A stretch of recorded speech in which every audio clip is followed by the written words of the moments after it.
Hey everyone, Dr. Stacy here again with Presidential Director Trey Holweger. We wanted to do a follow-up video together to share with you exactly how Trey creates short form content, which he shared with you in his previous video, how he's been able to build his business over the last year or so, almost up to the very top of the company, which he will be later this month, Senior Presidential Director. So Trey, I want you to share with everyone, you have ability to screen share and walk them through that process of creating the short form content, how you do it, the programs you use, and go from there. All right, I will share my screen. So first things first, I always find a video. This just seems to be the video that I've been using lately. It can be anything about any part of LifeWave that you deem necessary. This just seems like a good starting point for me. It's David Schmidt interview.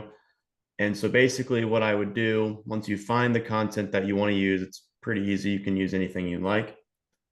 I would then find a point in the video where I see about a minute of really good information.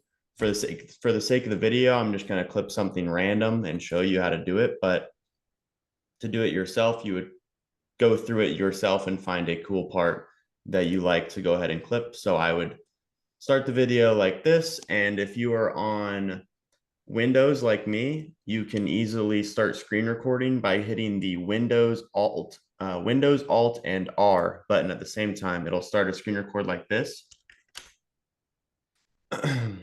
So can you see the screen recording in the top right? So that'll start screen recording, and then you would start the video, obviously, get your clip, and then after that is done, you would stop it.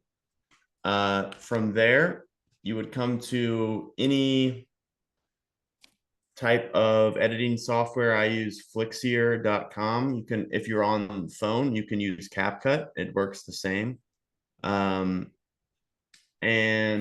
so basically what you would do when you get into here is you would create a new project. So we'll just name this test. And I always do portrait because it says great for stories and mobile videos, which is what the shorts are. Now, like a widescreen video would be just a YouTube video, not a short. So you'll create a portrait and you will import it into here. You'll upload it, and all of the videos you save from screen recording will be in your captures folder, and you can get to them by going on the dates. And so this is the one we just recorded, which is only 13 seconds, but you'll import it and then you can add it here. All of them will pop up on the side here, and you can adjust it like so to make it however, like, so this video is obviously not the best because it doesn't fit greatly, but usually a normal video, you can just press this top button and it'll go right to where you want it to be. But this video is a little annoying because they're sitting pretty far apart. Anyway, once you get your point that you want to use, you can start the video. So say you wanted to go to when you started. So say you started 3 seconds and you started your recording and the bar below goes away. So then you can cut and delete and then move this over. And you come to the end of the video where you want it to end, where your clip ends. You can cut it then again and delete it.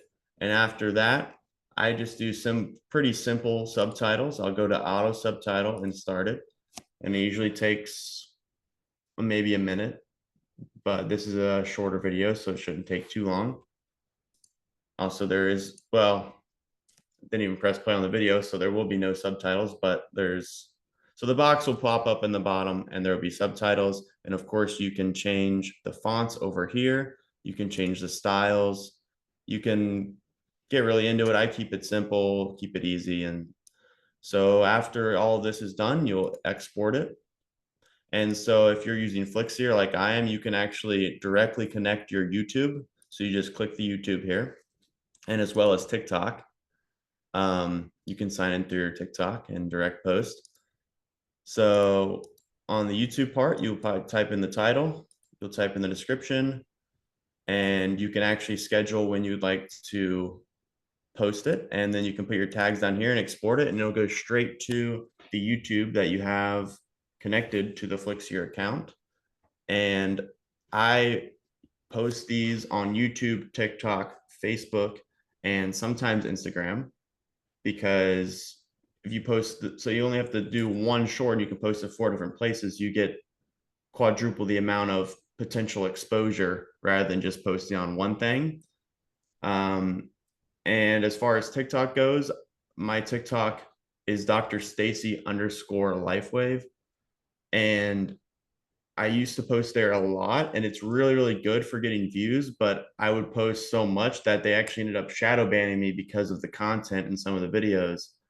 So I will start posting there again, but for right now, it's a bit hard to for me. So YouTube has been my best consistent growth, and they don't have really a problem with what we're trying to put out. So yeah, that's basically all I do. Post on every single one, and it seems to work great. It's a consistent way to get content to your followers and find new people. So yeah. Okay, a couple questions. So if you're not on a PC, you and I talked about this today because I run a Mac. And on a Mac, you're not going to screen share with whatever it was you said. What did you say you share with on a PC? It's Windows Alt and R. Press them at the same Okay. time. And so mine on a Mac is QuickTime Player.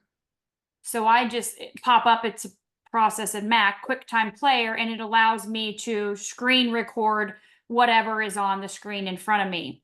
So you go from that into your Flixier account, correct? Yeah. And if you're on a phone, you can go in settings and set up your screen recording, and you can put it on your dock on your phone to use, but it's in your settings, and I believe it's in general. And you can set up that screen recording and put it into CapCut, which is an app that you can get on your phone. So it's a little more tedious on your phone. It takes a little bit longer. That's why I prefer to do it on a computer, because everything's right here. But you can definitely do it on your phone. Okay, so talk to them also. I saw the different fonts and whatnot like that. Can you share with them again why you don't choose to pick all the different extras on the video? Why do you just do basic font subtitles?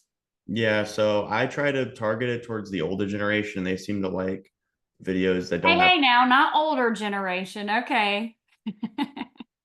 Yeah. So maybe 40 plus. Well, for me, that's an older generation.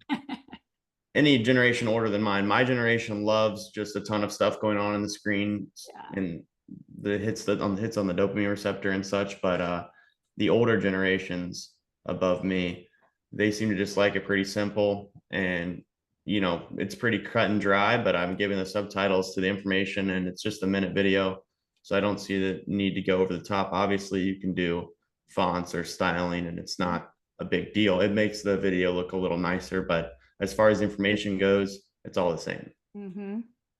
All right, yeah. So I have some questions on here that people have asked from the previous video that we did. And they wanted to know, along with the words, do you feel like there's any benefit in putting anything else in the description?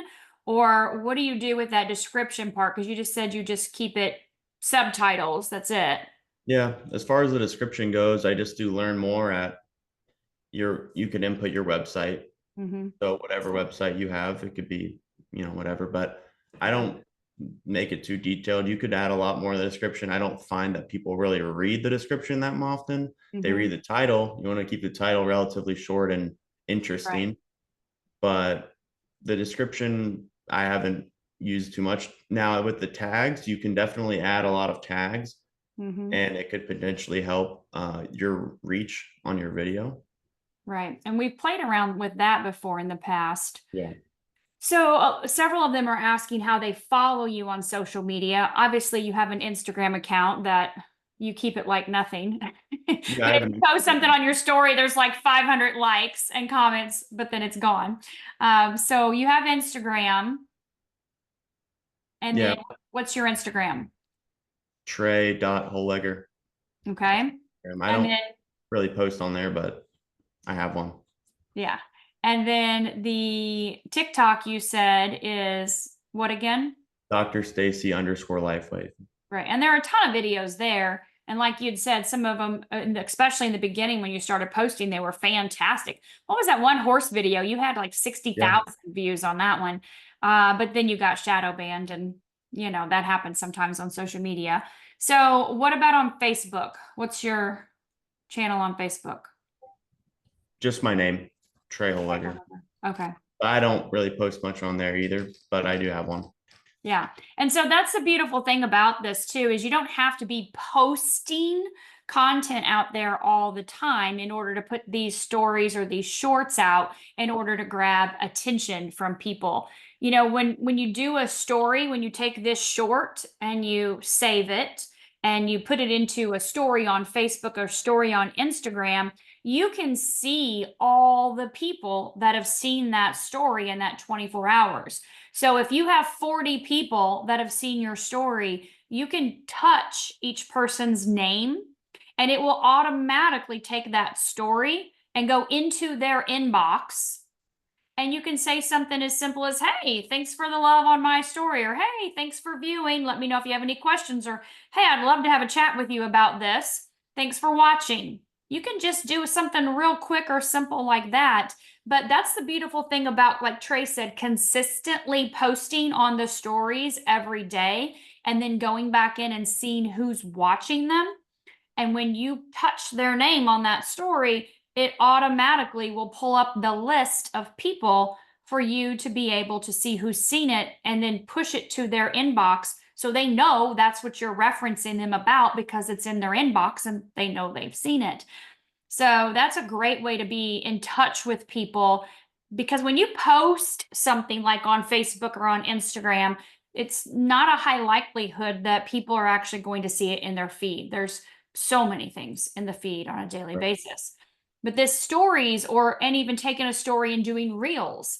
I will do that quite a bit. Is I'll take a story that he's done and I'll make it a reel on my Facebook page or my Instagram page. They both go together, they're connected. So it makes it easy that way when you merge the two. So any other last tips or suggestions for building with short form content? No, it's just pretty simple. If you have questions, you can comment it and I can answer, but this is basically a good starting point. There's like a couple things you can do to enhance your viewership on these videos, but rather than that, I mean, that was pretty much a good tutorial on how to get started with it. Awesome. Thank you, Trey. Appreciate it. You're welcome.